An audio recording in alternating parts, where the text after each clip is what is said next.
Hello అండి, నమస్తే. ఈరోజు వీడియోలో పాలకూర పప్పుని ఎప్పుడూ చేసుకునే విధంగా అస్సలు కాకుండా ఒక్కసారి ఇలా ట్రై చేయండి. చాలా అద్భుతంగా ఉంటుంది. వీడియోని ఎక్కడ స్కిప్ చేయకుండా చూసేయండి.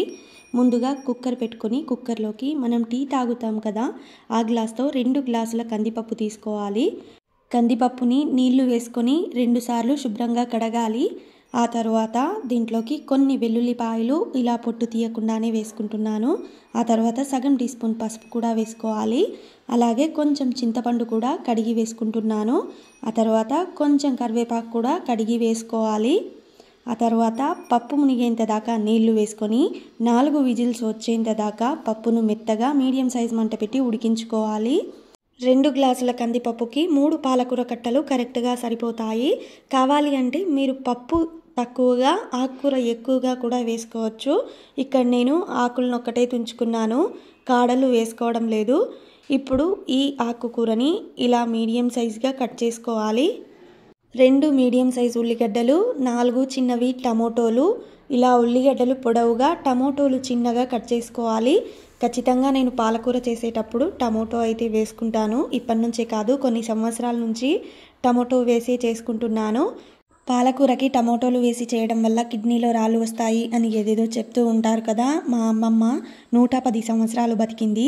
తను పెళ్ళైనప్పటి నుంచి పాలకూరకి టమోటోలు వేసే చేసేదట, కానీ అలాంటివేమీ తనకు రాలేదు. ఇప్పుడు పప్పును మెత్తగా చిదుముకున్న తర్వాత ఒక కడాయిలో కొంచెం ఆయిల్ వేసుకొని, ఆయిల్ వేడైన తర్వాత ఆవాలు జీలకర్ర వేసుకోవాలి.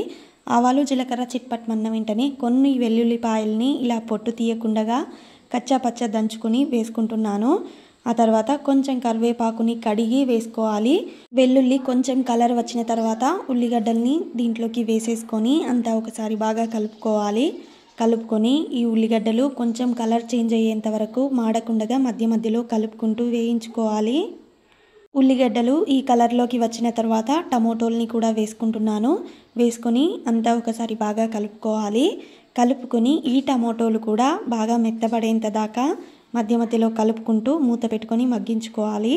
ఇప్పుడు కొంచెం పసుపు, అలాగే పప్పుకి సరిపోయేంత ఉప్పును కూడా వేసేసుకుంటున్నాను. వేసుకొని అంతా ఒకసారి కలిపి మూత పెట్టుకొని మగ్గించుకోవాలి. వీడియోని పూర్తిగా చూసే ముందు వీడియోకి ఒక చిన్న లైక్ ఇవ్వండి. మీరు లైక్ చేయడం వల్లే నా వీడియో చాలా మందికి అయితే వెళ్తుంది. ఇప్పుడు మూత తీసి చూద్దాం. చూడండి, టమోటో ఉల్లిగడ్డ అంతా ఇలా మెత్తబడింది కదా. ఆ తర్వాత పాలకూరని ఉప్పు వేసి ఒక 3-4 సార్లు ఖచ్చితంగా కడిగి ఇలా వేసుకుంటున్నాను.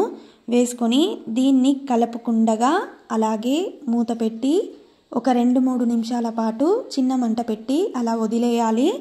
అంతే, పాలకూర అంతా దగ్గర పడుతుంది. చూడండి, ఇలా కలపకుండానే అంతా దగ్గరికి అయితే అయిపోయింది. ఇప్పుడు అంతా ఒకసారి బాగా కలుపుకోవాలి. ఇలా కలుపుకుంటూ ఒక 3-4 నిమిషాల పాటు అలాగే మూత పెట్టుకొని మగ్గించుకోవాలి. చూడండి, ఇలా కొన్ని నీళ్ళు అయితే ఎగిరిపోయాయి. ఇప్పుడు దీంట్లోకి 1.5 టీ స్పూన్ కారం అయితే వేసుకుంటున్నాను. మీరు కారం ఎక్కువగా తినే వాళ్ళైతే ఇంకొంచెం వేసుకున్నా సరిపోతుంది. ఇప్పుడు దీన్ని కూడా అంతా ఒకసారి ఇలా కలుపుకొని మూత పెట్టుకొని కారం పచ్చి వాసన పోయేంత దాకా మీడియం సైజ్ మంట పెట్టి ఉడికించుకోవాలి. పాలకూర ఉడికి ఇలా పైన ఆయిల్ తేలిన తర్వాత మనం పప్పును మెదిపి పెట్టుకున్నాం కదా, ఆ పప్పులోకి పాలకూరని వేసేసుకోవాలి. వేసుకొని అంతా ఒకసారి బాగా కలుపుకోవాలి. పాలకూర మొత్తం పప్పులోకి బాగా కలిసిపోయేలాగా ఇలా కలుపుకోవాలి. చూడండి, పాలకూర అయితే రెడీ అయిపోయింది. మీరు కావాలి అంటే ఇలాగే తినొచ్చు. నేనైతే దీంట్లోకి కొన్ని నీళ్లు వేడి చేసి వేసుకుంటున్నాను. ఇలా కొన్ని నీళ్ళు అయితే వేడి చేసుకుంటున్నాను. నీళ్ళని ఉడికించుకొని వేసుకోవాలి. చూసారుగా, పాలకూర పప్పు అయితే రెడీ అయిపోయింది. చూస్తుంటేనే నోరూరుతుంది. అంత అద్భుతంగా ఉంది పాలకూర. ఒక్కసారి వీడియోలో చెప్పినట్టు ట్రై చేయండి. చాలా అంటే చాలా రుచిగా ఉంటుంది. పాలకూర అంటే ఇష్టపడని వాళ్ళు కూడా అద్భుతంగా ఉంది అనేంత అద్భుతంగా ఉంది. తప్పకుండా ట్రై చేయండి. మరి వీడియో నచ్చింది కదా. ఇలాంటి ఇంకెన్నో మంచి వీడియోల కోసం ఇప్పుడే మన ఛానల్ని సబ్స్క్రైబ్ కూడా చేసేయండి.